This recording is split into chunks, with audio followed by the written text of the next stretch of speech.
pag-bypass umano sa National Police Commission o NAPOLCOM at sa Office of the President, partikular kay Pangulong Bongbong Marcos Jr. ang dahilan ng pagsibak ni PBBM kay General Nicolas Torre III bilang Philippine National Police Chief kahapon August 26, 2025. Sa isinagawang press conference ni DILG Secretary John Vic Rimulya, tinawagan niya ng 5 beses pero hindi sinasagot ito ni General Torre upang ipaalam niya ang pagtanggal sa kanya ni Pangulong Bongbong Marcos Jr. o bilang hepe ng pambansang pulisya. Nauna rito, sumulat si Executive Secretary Lucas Bersamin na may petsang August 25, 2025 kay General Torre na tinanggal na siya ni PBBM sa pwesto. Sinabi naman ni Secretary Rimulya na isa umano sa dahilan na pagtanggal kay Torre ay ang hindi pagsunod nito sa proseso ng pagbalasa sa matataas na opisyal ng PNP. Kinakailangan bago magsagawa ng pagbalasa ang PNP Chief sa mga matataas na opisyal ng pulisya ay may pahintulot umano sa NAPOLCOM at Palasyo ng Malacanang. Kamakailan nagsagawa ng pagbalasa si General Torre na nagdulot pa ng girian nila at ng National Police Commission. Ang mga miyembro ng NAPOLCOM Board ay sina DILG Secretary John Vic Rimulya bilang Chairman, Vice Chairperson at Executive Officer Commissioner Rafael Vicente Calinisan kasama ang PNP Chief na si Torre at 3 pang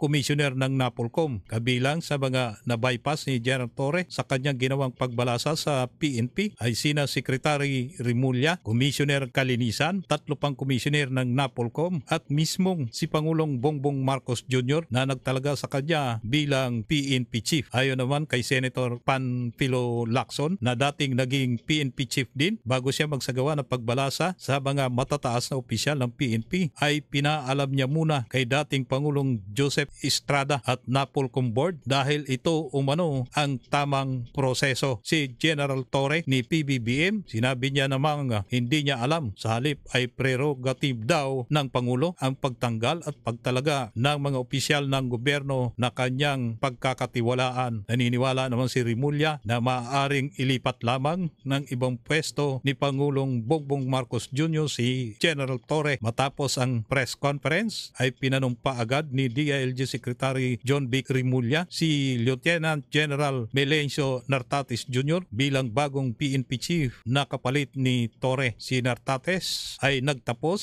sa Philippine Military Academy o PMA noong 1992 bilang miyembro ng Tanglaw Diwa Class of 1992. Samantala si General Torre ay nagtapos naman sa Philippine National Police Academy noong 1993